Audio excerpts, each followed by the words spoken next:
This is Owen Schroyer for Infowars.com. I am in front of the Austin City Council building where I am set to speak, where they have public communications here. And I'm going to bring up a big issue of Planned Parenthood getting a government-owned property to rent for $1 a year. Now, this has been going on since 1972. They just voted to extend this for up to 40 years, a major advantage for Planned Parenthood. But that's not all there is to the story.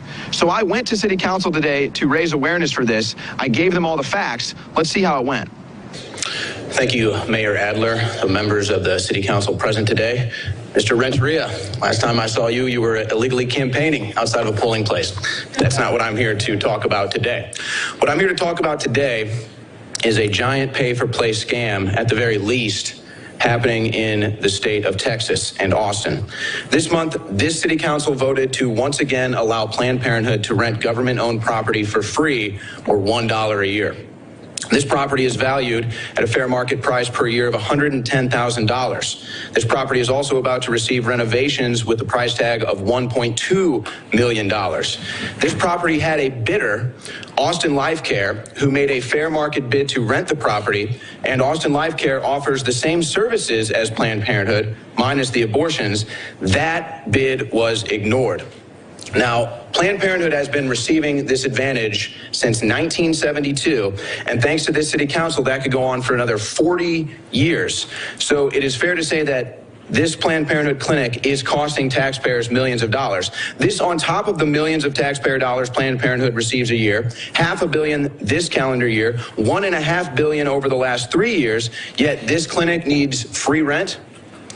Before I ask the City Council to justify this decision, which goes against millions of Texans' spiritual, religious, and political beliefs, I will point out what to me is criminal pay-for-play activity happening between the Democrats, some of which are on this City Council, mind you, you identify as Democrats, and Planned Parenthood.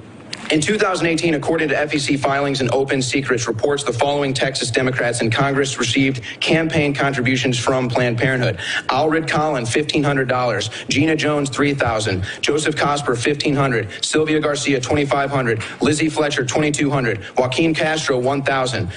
So if this is untrue, I'm waiting to hear these Democrats disavow it. Or I think this requires I file a federal complaint. How can any entity that receives government money be contributing to campaigns specifically to only one party? So, not to mention the millions of beating hearts stopped by Planned Parenthood every year. They receive billions of dollars in taxpayer funds. They contribute politically to only the Democrat Party, and this City Council decides to give them free rent. We just voted to expand government spending in Austin. We can't afford giving millions of dollars away in free rent, let alone to Planned Parenthood, when a similar organization offered to pay a fair price. So I ask, and I'd like to get an answer today from this City Council, how do you justify the decision to allow Planned Parenthood to rent in this city for free? Laughing. And that's funny to Mr. Renteria. Do you realize that Planned Parenthood has admitted that they stopped beating hearts? And we're going to fund that? So there's no comment from this City Council. Mayor Adler, can you justify that decision for the City of Austin? That's your time. Thank you. Next speaker that we have, Mr. Clinton, and then after Mr. Clinton, Mr. Leon. Now, the full report, there's more, is up on Infowars.com. Get it out to everybody you know.